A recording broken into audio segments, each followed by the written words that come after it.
I knew we could do it. I was wondering why I didn't see your anyway. Nick, how are you, sir? I'm doing very well today, guys. As always, appreciate you having me on. Great to talk some Pitt, Tennessee. It's going to be a really fun game, I think. Both fan bases really seem to be hyped up for this one. Yeah, I love talking to you locked on guys because you truly are locked on. It's the same for the Tennessee guy and you, who I like very much. But you probably know Eric Kane.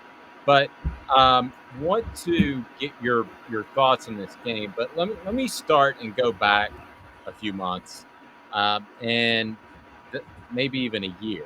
So you have Mark Whipple, you have a guy that ends up being a first round draft pick in the NFL and Kenny Pickett. Then you have Jordan Addison who wins at the Litnikoff. And then Whipple's ready to bolt. So I'm curious if there's a backstory there that I'm not aware of because now they're more of a play action team, which is fine, but it just seems like a vast departure from what they were 365 ago.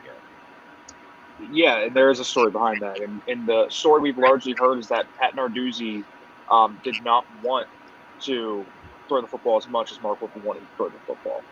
Didn't feel like it fit the style of the offense and the personnel that they had coming back. So they changed it. And that wasn't Mark Whipple necessarily ducking. Pat Narduzzi forced him out. So that was Narduzzi deciding to move on.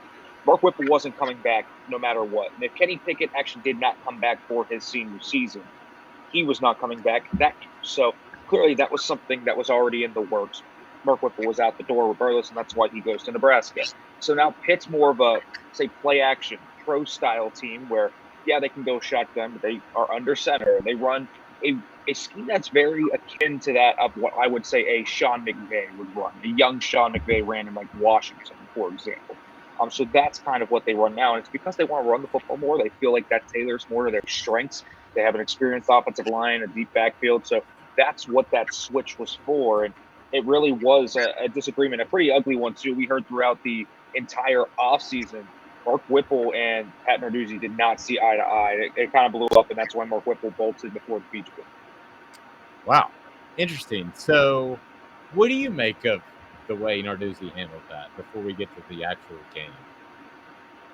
Yeah, well, I think Mark Whipple is a great quarterback developer, which is why I think we've seen Kenny Pickett grow so much under his tutelage. I also think he has his faults as an offensive coordinator. I do think sometimes that Narduzzi was right in the fact that when Pitt was running the ball, he didn't run the hot hand.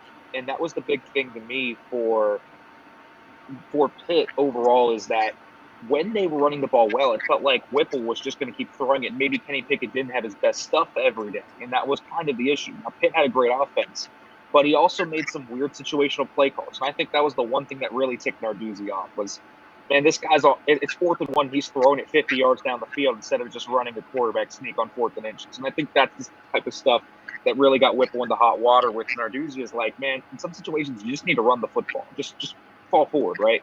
Or do stuff like that. So that's the thing. I think Narduzzi definitely is brash, and that's in his nature. And certainly, I think pushing out Mark Whipple instead of maybe going to talk with him and trying to smooth that out is definitely an overreaction. But that's what we've seen with Pat Narduzzi in the past. He certainly has had his trouble getting along with his offensive coordinators before. Nothing new here in Pittsburgh. So, question about, I guess we'll go defensive side of the ball for Pitt.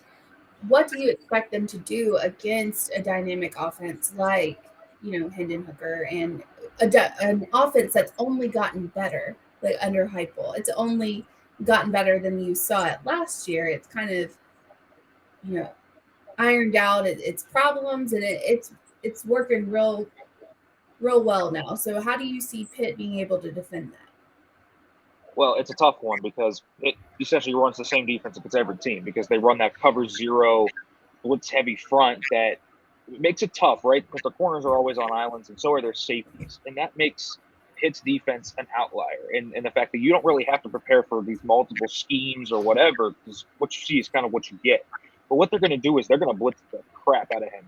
I watched the Ball State game a lot. A lot of it was 3-man rushes. They're not going to see that here. They're going to see 5, 6-man rushes, and Pitt's going to bring the heat. So the offensive line for Tennessee has to be ready for Pitt's linebackers to come. Pitt will bring their slot corner sometimes. It will bring the heat here. Pitt is a really good defensive line. So that's the battle of the game to watch. Can Tennessee's offensive line hold up here. Now, obviously, Josh Heupel goes tempo, and they can do quick screens, and they can all do RPOs and all this stuff. And certainly that's something that they will do, I believe. But Pitt's going to be aggressive in this game, and they're going to play an aggressive brand of defense. They do. They're going to sell out to stop the run, and they've done that for the most part under Narduzzi's tenure. Had a bit of a rough game last week with some inexperienced linebackers, but they feel like they're growing, so we'll see how they kind of come out. But that's going to be what the game plan is. Pitt's going to come with an aggressive type of game plan. They're going to trust their corners and safeties against Tennessee's receivers one-on-one. We'll see how that ends up working out because Hendon Hooker will have his opportunities, I think, to throw the ball down the field.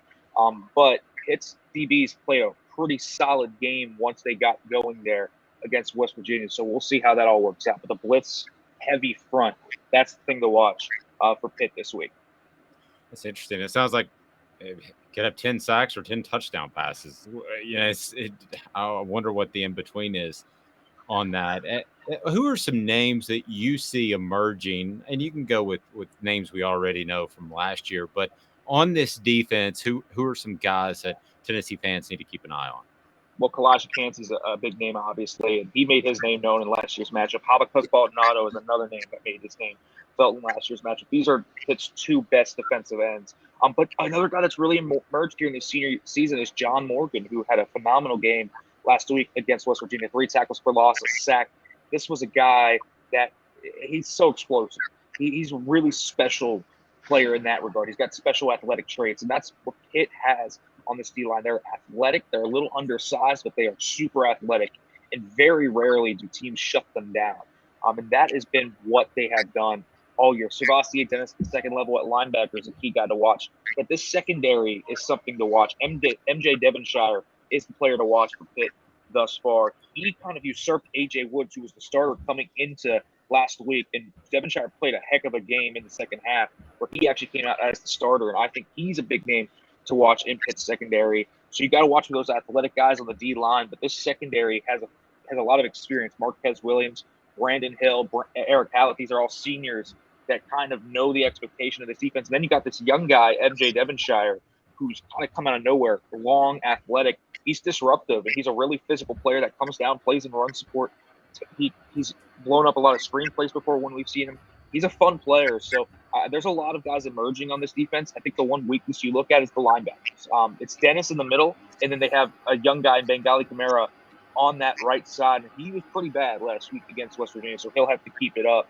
I think that's where maybe they attack. Maybe they try to get, a guy like Princeton Fant up the middle, stuff like that. They try to kind of open up the defense over the middle of the field. I think that's going to be the big thing. Pitt has a lot of players that could have next-level aspirations on this defense. It kind of just depends on how the scheme works and if they can execute against a pretty solid Tennessee offensive line, to be quite honest with you. So let's talk about Pitt's quarterback, Slovis. Is that how you pronounce it? I've seen Slovis. Yeah, I think as Slovis. Slovis. Okay. Yeah. So let's talk about Slovis. How does he compare to Pickett? Do you see? Can you give me like a downside to him versus an upside? Say we take Pickett. How is Slovis better? How is Slovis, worse? What's your take on him as the quarterback for Pitt? Yeah, tough one because I think Kenny Pickett's the better quarterback, obviously. But I think Kenny's more mobile. I'll say that first off. So you remember how many times Kenny Pickett just escaped the pocket against that Tennessee defense last year. It made something happen out of structure. Probably not going to happen with Keaton Slovis. I think that Kenny Pickett is better pocket presence than Keaton Slovis.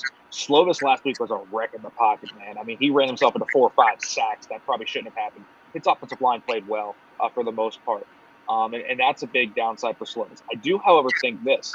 I think that they're push accuracy-wise. I think Slovis has the stronger arm, and I think Slovis is probably a better deep passer. So they had a weird strategy last week where they ran the ball a lot, went very heavy set. That's probably not what they're going to do this week. They're going to spread the ball out. They have 2 modes on their offense to where, yes, they can run the football a lot and go heavy, but they can also spread you out in shotgun and go 4 or 5 wide.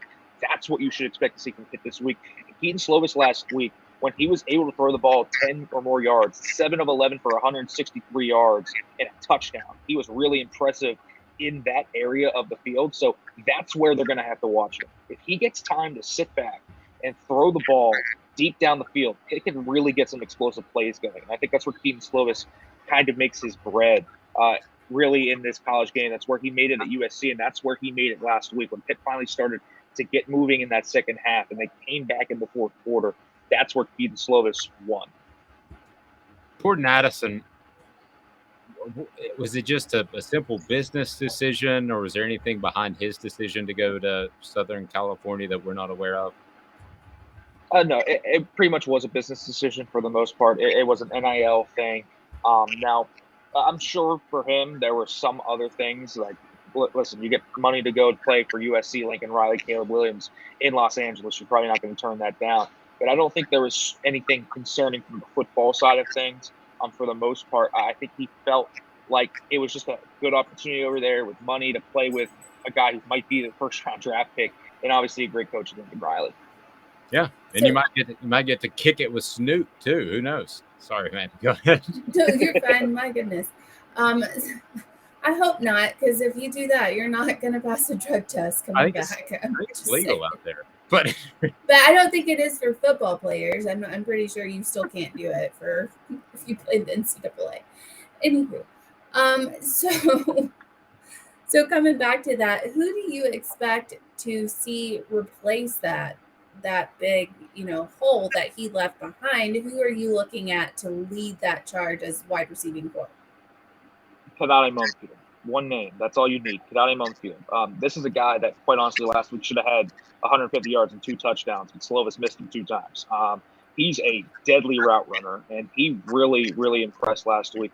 He can win at all 3 levels of the field, so it doesn't matter if he's running a quick screen, a deep post, or, say, a drag route across the middle of the field that's 10 yards deep. He'll win at all 3 levels. He comes up from Akron, but he absolutely dusted West Virginia's cornerbacks last week.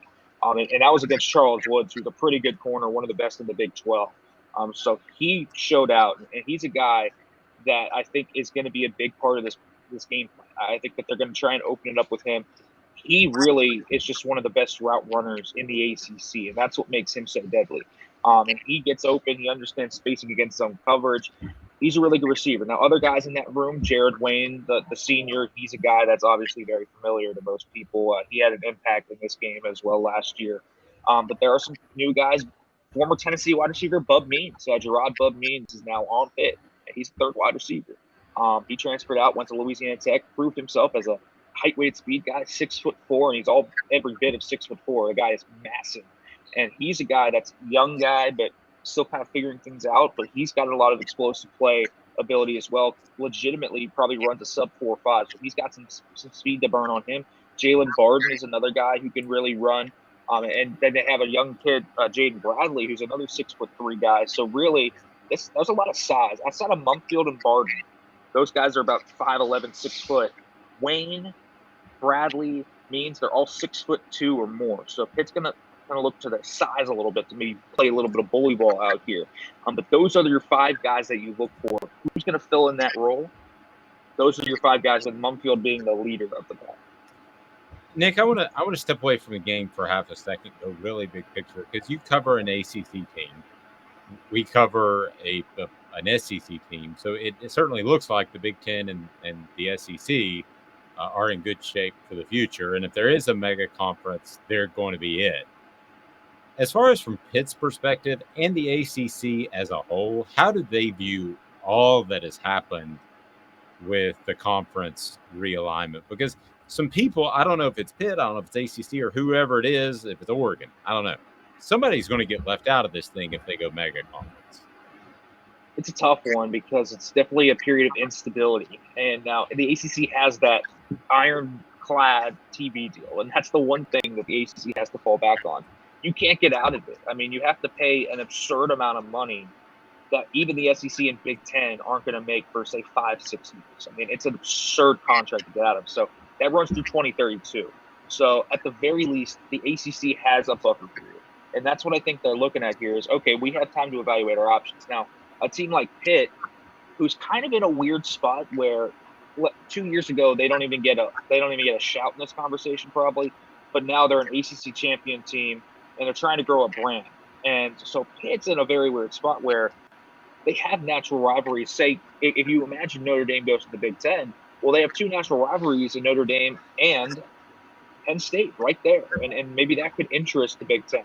I don't know what Pitt thinks. I think that they're definitely thinking that though those are the two big conferences that are obviously rising to the top, and any way you can play yourself into those conferences is probably for the better. You get more money, more exposure, all of that. For the ACC, I definitely think this is an instability moment where you have to evaluate your options. Do you add an Oregon and Washington? Do you add corner schools in Arizona? Do you expand westward, right?